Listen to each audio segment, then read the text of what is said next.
Okay, so welcome to the August 5th short briefing on some updates with regards to activities and the general broader picture with regards to the northern part of the country. So on the latest humanitarian activities in the northern part of the country, as of yesterday, August 4th, 157 trucks of humanitarian assistance have entered the Tigray region, and these have also reached Mekelle. These trucks contain food and non-food items with the assistance of humanitarian actors like the World Food Programme, other UN agencies, and also international organizations that are working on humanitarian issues in the region. So the work on the part of the government side to enable a secure passage for humanitarian assistance continues. And the passage of these trucks and their en route into Mekelle has been also confirmed by the WFP side, I'm sure, as you have seen yesterday.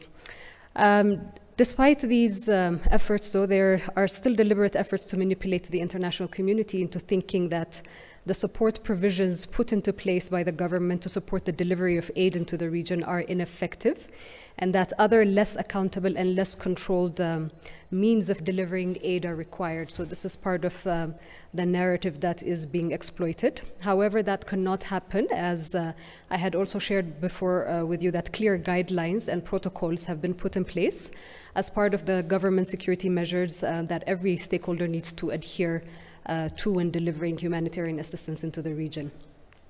So part of this narrative skewing is somehow becoming apparent as part of the TPLF nature, and it's important to go back to revisiting it because I don't think enough partners really do understand the threat that has been confronted by the government of Ethiopia and the Ethiopian people at large.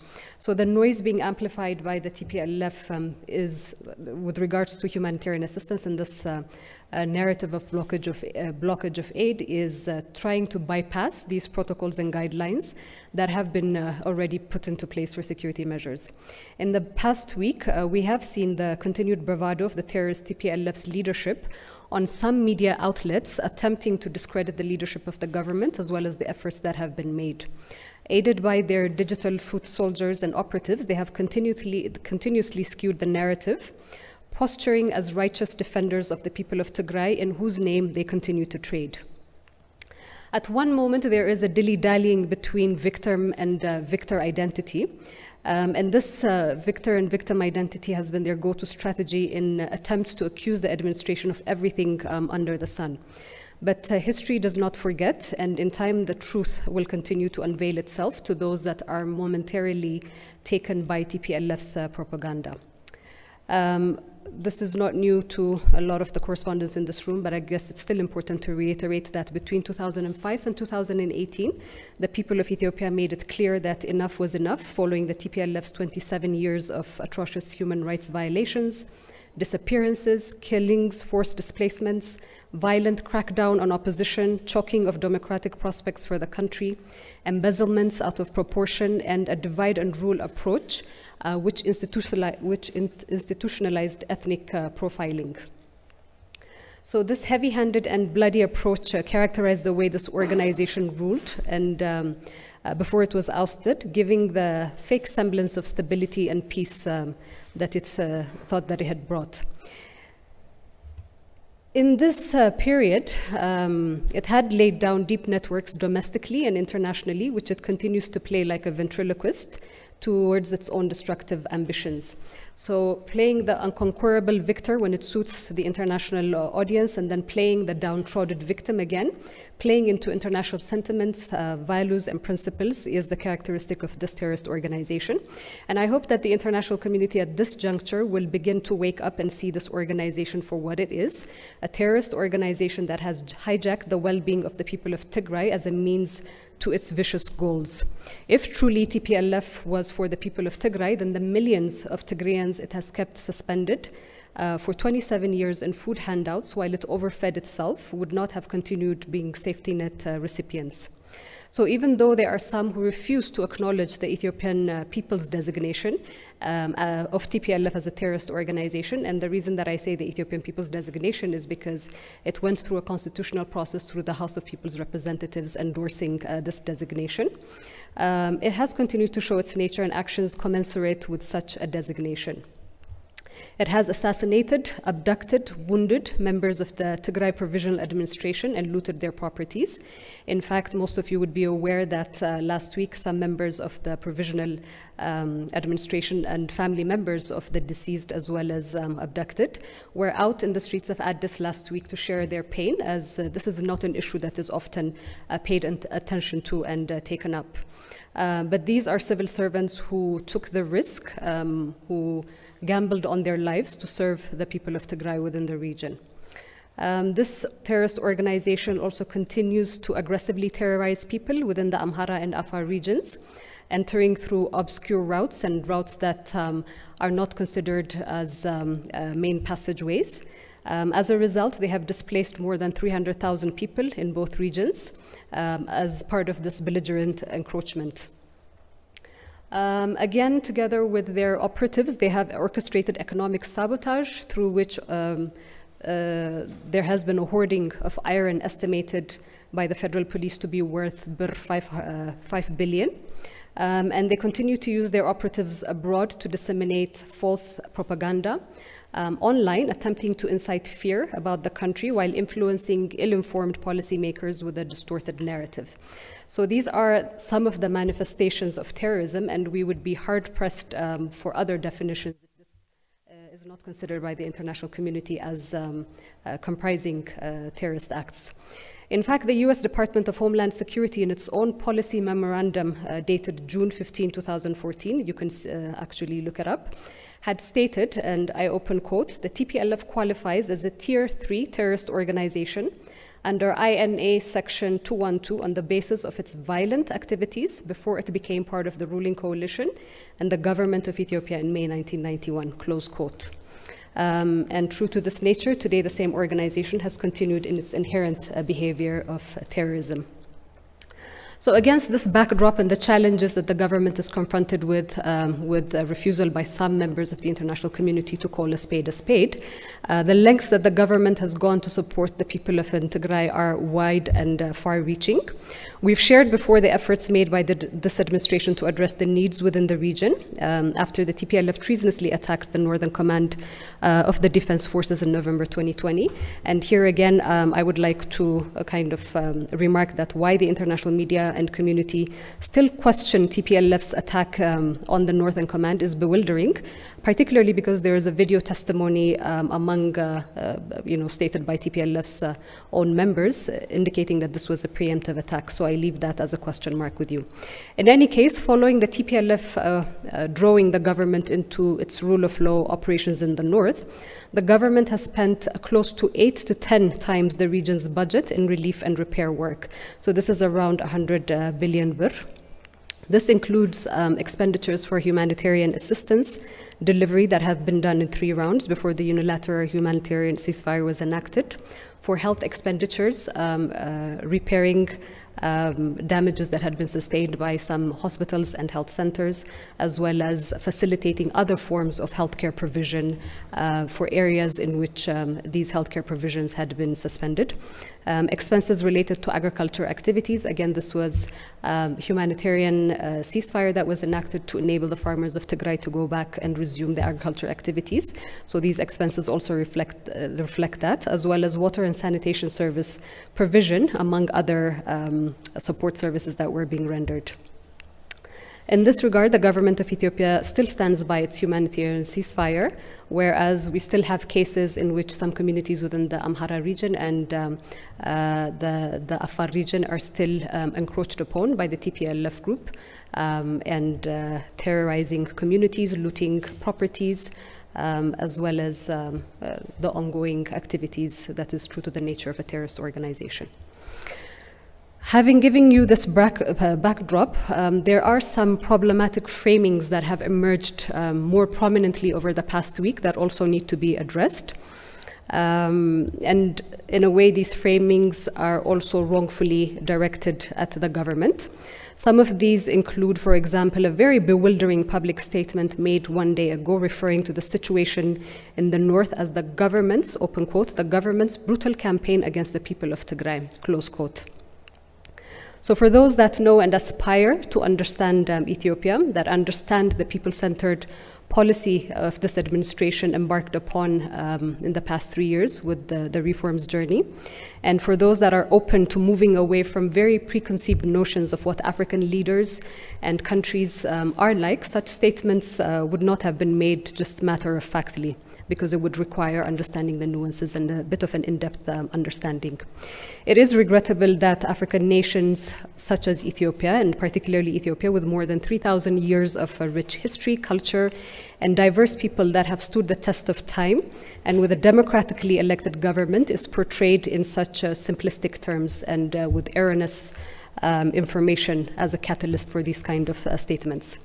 However, it's important to articulate that if Twitter hashtags continue to be the basis of intelligence that key policymakers globally defer to in order to understand a people and a nation, then one needs to take, to look at a very truthful example of what has transpired with regards to the fake Humera massacre that has been trending by TPLF operatives for the past 2 weeks now.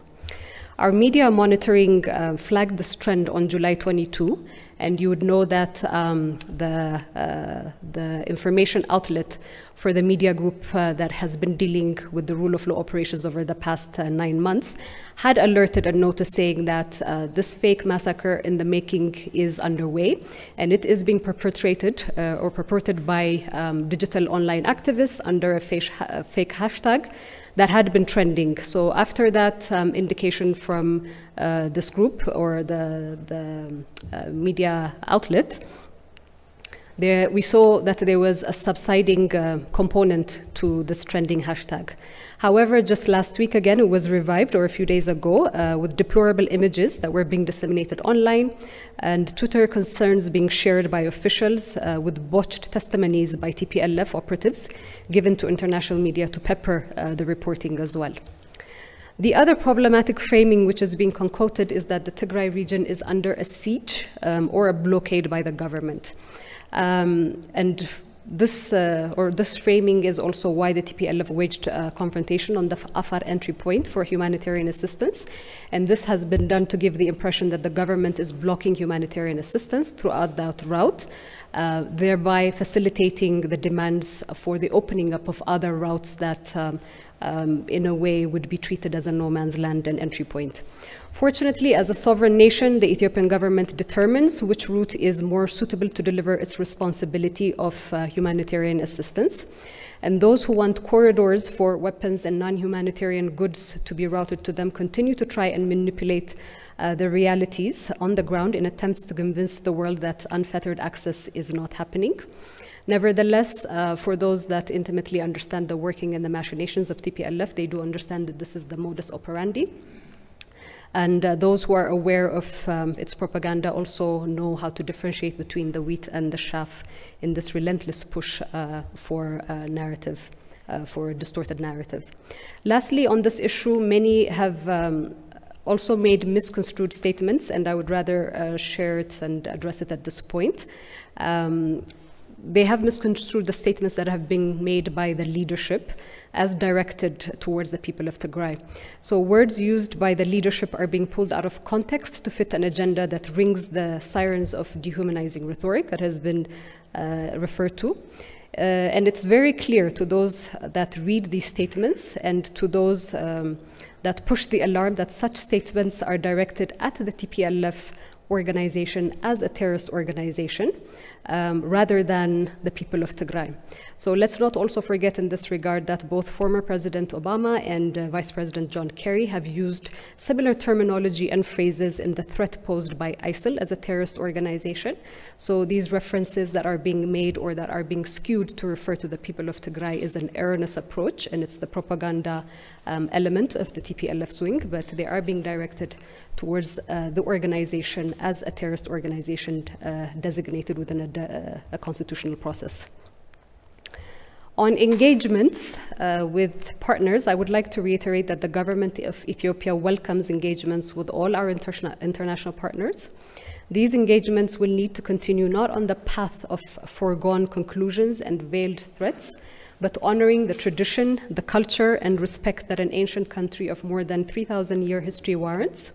So if one is looking at it only through the lens of privilege, then one may risk a myopic view of events unfolding in Ethiopia. And underhanded efforts to support the terrorist group's insurgency tactics and efforts to discredit this government will not be tolerated. There are calls for a negotiated ceasefire. However, even the government's unilateral humanitarian ceasefire has not been respected by the belligerent and terrorist group TPLF. So weaponizing humanitarian assistance by putting our people in Tigray at risk for the narrow goals of a belligerent group needs to be called out. This is not an engagement of equals, and it should not be framed as an engagement of equals, where a terrorist organization calls the shots against a legitimate and elected government. So partners who wish to work constructively and positively in support of a legitimate, democratic, and sovereign government, and importantly, in support of the Ethiopian people, will be very welcome in that constructive relationship. To finalize, I would like to emphasize that the government of Ethiopia remains committed to the territorial integrity and sovereignty of the country and the integrity of its borders, to upholding the rule of law together with its international obligations in foresight, and committed to observation and practice of the rule of law as a nation, because it's an essential element to statehood and to the progress that we are making, particularly after the new mandate has been bestowed upon the government by the people of Ethiopia in the 6th national elections. So the Ethiopian government remains committed to the security and safety of its population in all regions, from Tigray to the south region, west to east as well. And with these opening remarks, I will open it up for your questions. Okay, I see Brooke, Grum, Iskander, and Ravi. You can proceed.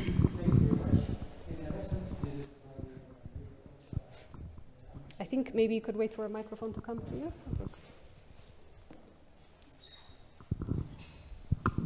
Okay, thank you very much. In a recent visit by the UN OCHA Under Secretary and the USAID administrator, it was stated that bureaucratic processes are hindering humanitarian access to Tigray region. So what is the government doing to ease these bureaucratic processes so that humanitarian assistance can reach Tigray very easily and quickly? And the other point is probably the humanitarian ceasefire was one reason for the declaration of humanitarian ceasefire in Tigray was to allow the people of Tigray to conduct their agricultural activities peacefully. So will this ceasefire end when the rainy season ends, or will it be extended? And probably the last point is that the international community has been calling for negotiation between the TPLF and the Ethiopian government so that peace can come to this country. And there are also reports of some efforts, for example, by the Sudanese Prime Minister Hamdok to negotiate between the TPLF and the Ethiopian government. So is this process going on, and what's the government's stance when it comes to negotiating with the TPLF? Thank you. Okay, Brooke. Maybe I could respond to you, and then we can proceed to the other questions. The reference to the bureaucratic processes, this is something that the government does not want to hinder. Humanitarian assistance is not an obligation of international partners only. It's timely responsibility of the government, and the government takes this particularly seriously. Nobody has familiarity with conflict. Nobody has familiarity with encroachment by belligerent groups. So these systems and processes are being put in place live while these encroachments and these belligerent activities are being spearheaded by a terrorist organization. So these bureaucratic processes that are being referred to are security measures that are being put in place to safeguard the state, to safeguard its citizens as well. So there is a lot of trucks that are coming through, and the measures that need to be taken to ensure that they are aligning to the protocols and the security, the transportation protocols that have been established by the government would take due process as well. But as the weeks are ongoing, there are efforts to further facilitate and ensure that these bottlenecks are not a challenge for humanitarian partners, because they have shared this with the government as well, and the government does take it seriously and responds to that. With regards to the ceasefire, yes, it was put in place and it was enacted to address to enable farmers within the Tigray region to resume farming activities. It was also put in place to enable and facilitate humanitarian assistance entry. However, as we have also shared over the past week, and as I already indicated earlier as well, there's these continued provocations by the side of the TPLF. So there is a party that is willingly taking on the responsibility, and this is a responsibility of the government to take care of its people within the Tigray region, and for those purposes, but then there is an entity that is trading in the name of the people of Tigray that is breaching all of what is being set up in order to support the people of Tigray. So it's not a matter of when the rainy season ends or not, but if these continued provocations do continue, then the government would be forced into having to consider various ways of ensuring that these provocations are minimized and the threats and the instability that has been created in these two other regions is also seized. With regards to a negotiated ceasefire, I had already mentioned that already, but your reference to whether Sudan would take part in this, I think the relationship with Sudan at this point is a little bit tricky, because the level of trust with some leaders has already been eroded, particularly with the Sudanese army incursion into Ethiopian territory. And trust is the basis of any negotiation and any mediation as well. So that element needs to be thoroughly addressed before Sudan could be entertained as a credible party in terms of facilitating such kind of negotiations. We'll go to Groom. Thank you so much, Groom Jala, CGTN. My question is with peace effort that you've been talking about. A few weeks back, I think TPLF came up with 7 preconditions to be respected before it can come to a negotiating table, whichever it's going to be in the future. First, will the government accept those, because we haven't heard any reactions officially? Second, will there be a precondition from the government side in order for the state to enter to any negotiation with the TPLF? Thank you. Thank you, Groom. I think I will answer that very quickly and shortly as well. I mentioned earlier in my opening statement as well, this is not an engagement of equals. So the 7 preconditions cannot be positioned or put forth to a legitimate government by a terrorist organization as the basis of bringing peace and stability to the region that actually requires it. But putting it back in terms of a rhetorical question, is the government did take an initial step of enacting unilateral ceasefire, but this ceasefire has not been accepted on the part of the other party. So I think the first step towards the other elements that you mentioned is first accepting that the unilateral ceasefire has to be in place to facilitate humanitarian assistance into the region and to enable farmers to resume their farming activities. Iskander and then Ravi. Been tweeting and expressing their strong opposition to what they described as a push to open corridor via Sudan.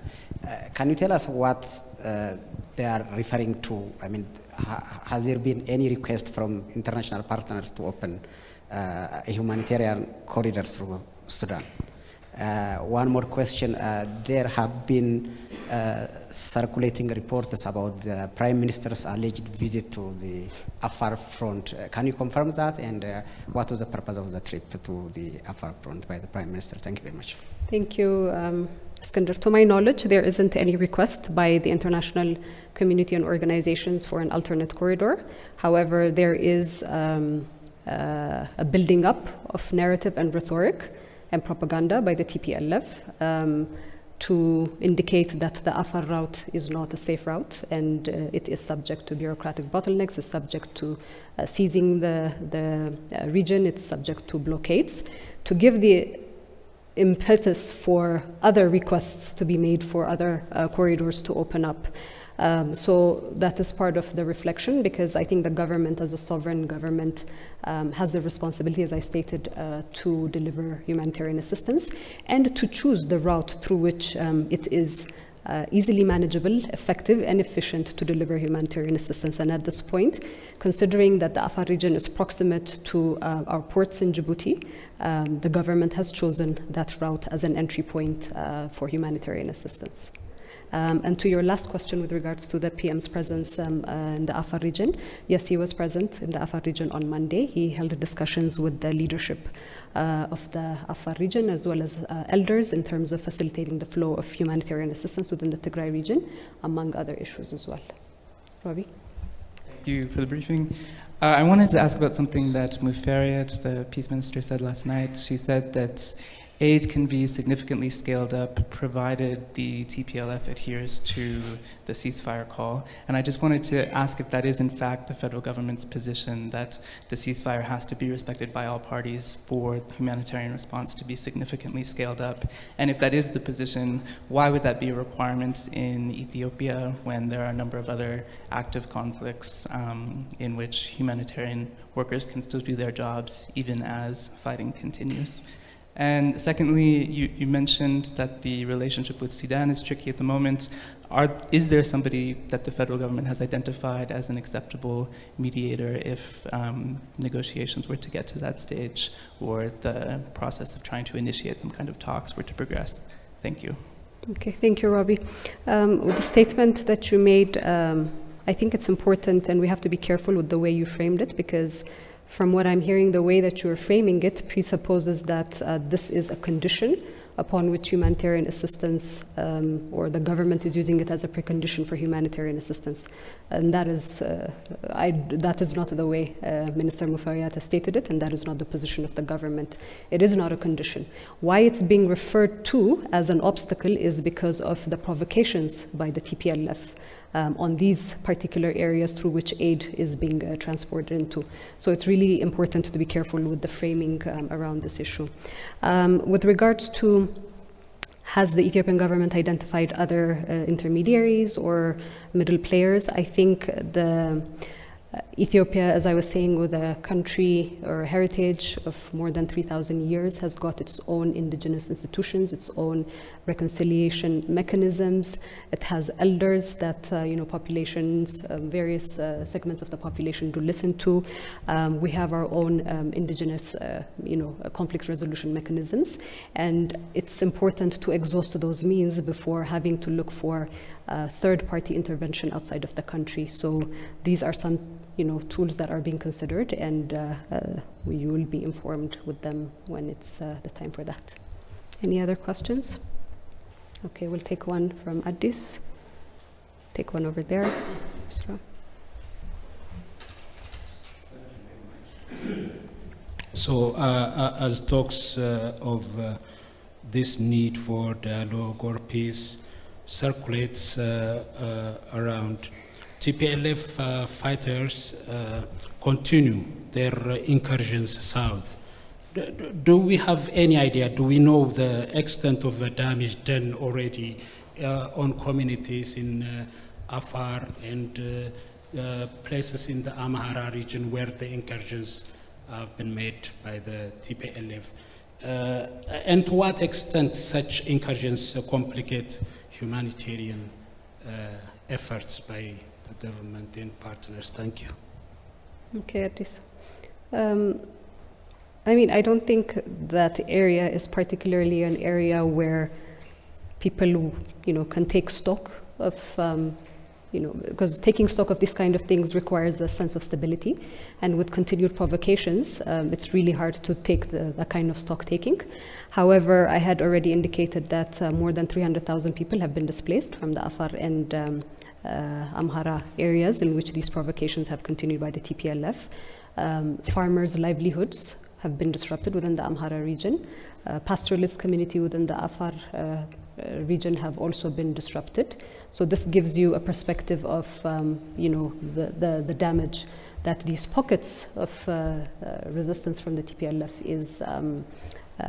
is creating. again backed by human shields and human waves, or utilizing the citizens of Tigray and the people of Tigray as human shields and waves. Thank you. I'm Solomon Daniel from ETV English. One of the government ministers, Zadig Abraha, told the BBC a couple of days ago that if the government runs out of patience, it will destroy the TPLF within 2 weeks. And now you're telling us that hundreds of thousands of people have been displaced, properties have been looted. Isn't it enough for the government to run out of patience? And when will the government run out of patience and purge the TPLF within 2 weeks, if it is as simple as that? And we're hearing that the TPLF forces are advancing towards the town of Waldia. What is going on there, really? Is it because the federal forces are conceding defeat, or it's just a tactical retreat? And one last question. There is a widespread speculation that the US and its allies are desperate to topple. Sorry, I didn't get that part. Can you say it again? There's widespread speculation? There is a widespread speculation that the US and its allies are desperate to topple Prime Minister Abiy Ahmed. Has your office seen any signal that corroborates with the speculation? Thank you. Okay. You continue with 3-part questions. We'll take one last question from you. Go ahead. I'm from Al Jazeera. There was a request by parents from other regions who have students in Mekelle University for a safe passage for them out of Mekelle. I can't hear you, sorry. Can you hear me now? Maybe if you take off the mask. Parents from other regions who have students in Mekelle University have been requesting for their kids to have a safe passage out of Mekelle. Have a solution been provided for this? Okay, there's one last question over here. Thank you very much. I'm from New Business Ethiopia. I have a couple of questions. The first one is with regard to the recent report by Geopolitics Press, which stated that there is a covert operation ongoing based in Nairobi, which has networks all over the world, which is trying to disseminate, fabricate false information regarding your administration. So how do you see this in relation to the question that's raised, which could probably lead to the toppling of the Prime Minister? The other is there are 3 aid agencies that are being banned recently for engaging in illegal activities. What's your comment on that? Would there be a discussion to bring them back to their operation? And the other is with regard to the US-Ethiopia relation. There seems to be a growing or mounting pressure from the US side on your government's administration. Do you see any improvement in the near future with this relation, or do you see deteriorating based on the statements coming from some US officials against your government? Thanks so much. Okay, thank you. I'll go to the first question that had come in, and this aspect of running out of patience. I think it's not a matter of running out of patience, but the care and the concern that the government has for the people of Tigray, who are literally been taken hostage by a terrorist organization, is something that is quite prominent. So I don't want to get into the debate of 2 weeks, 3 weeks, or whatsoever, but the government is in full form and posture to have to effectively neutralize the threat that TPLF puts forth. But like I said, the unilateral ceasefire is still something that's quite prominent at this point in time. To what extent would the unilateral ceasefire keep holding while these provocations keep continuing is going to be at the discretion of the National Security Council. You talk about advancements and TPLF taking hold of certain parts of the Amhara region, Waldia and whatsoever. And I think it's important here again, which I was referring to earlier on in terms of characteristics and manifestations of terrorism, because there is overt terrorism, which is provocations. You go with the gun, you terrorize people in that way, you loot properties. The other form of terrorism is the psychological terrorism, which is giving the impression that you're bigger than what you are, and seeding doubts within communities to give them the impression that there is something threatening that is coming towards them. The information that I have with regards to Waldia is that there is no such threat at this point in time from the TPLF. With regards to the speculation, I cannot, in this position, entertain speculations or respond to speculations because they remain as speculations. The question that were raised from Al Jazeera with regards to university students in the Tigray region, the Ministry of Education has held various consultations with the parents of these university students, and there are continued efforts to address that, and there has been also some progresses in that regard. So when it's due time, the Ministry of Education would provide you with more details. The geopolitical press aspect that you raised in terms of covert operations, again, I cannot speak to what others publish, but I can give you the perspective that somehow it falls into the perspective that we hold, that Ethiopia is being depicted and portrayed and represented in a very inaccurate way. And this is being channeled through lobbyist firms that the TPLF have hired, through looted money from the coffers of the nation. It is being channeled through their operatives and their agents that they have established long-standing relations with over the past 27 years of their tenure. So I cannot undermine that there might be these kind of things, but in terms of the overt expressions, particularly in the portrayal of Ethiopia on the international stage, I do believe that there is an orchestrated engagement to tarnish the reputation of the Prime Minister, the administration, as well as the country. The Prime Minister has not changed from 3 years ago. He is the same person. The administration has not changed from the past 3 years. They're still committed to the reforms and the democratization of this country. The perspective has changed, and the way that it's being narrated, the way that TPLF propagandists are pushing a false narrative has contributed to that. So this is an opportunity for particularly policymakers and those who are in decision-making capacity within the international community to separate, as I was saying earlier, between the wheat and the chaff, because it's really important in this age of disinformation perpetrated within social media to be aware of what are the nuances and the context of this country, and particularly personalities as well. And as I was saying, the government remains very open to engage in a constructive manner with those that want to understand better what's happening on the ground. And this falls again with regards to the question you raised with US-Ethiopia relations. This is one of the most important strategic relationships and partnership that Ethiopia has, and based on a constructive engagement, we do believe that there is something to build upon.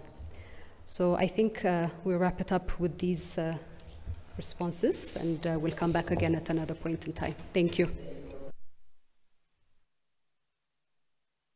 The aid agencies. So the civil society organization, or the body that is the one that is responsible for monitoring their activities, has already shared, or through the media fact check has already been issued, what the challenges were, particularly on MSF Holland and the Norwegian Refugee Council. They have been talked to before by the responsible agency. So they have been accused of disseminating misinformation on social media and other platforms that goes beyond the mandate of the operations for which they are registered within the country. Secondly, they have been employing foreign nationals without the required paperwork for the duration of over 6 months as well. And then thirdly, particularly MSF Holland has been charged with or accused of illegally importing and using satellite radio equipment, which was not authorized by the relevant authority, and this is the Ethiopian Communications Authority. So yes, it might seem, for somebody who's not going in depth at the suspension of these organizations, because this is a suspension subject to review and subject to these organizations taking retroactive measures.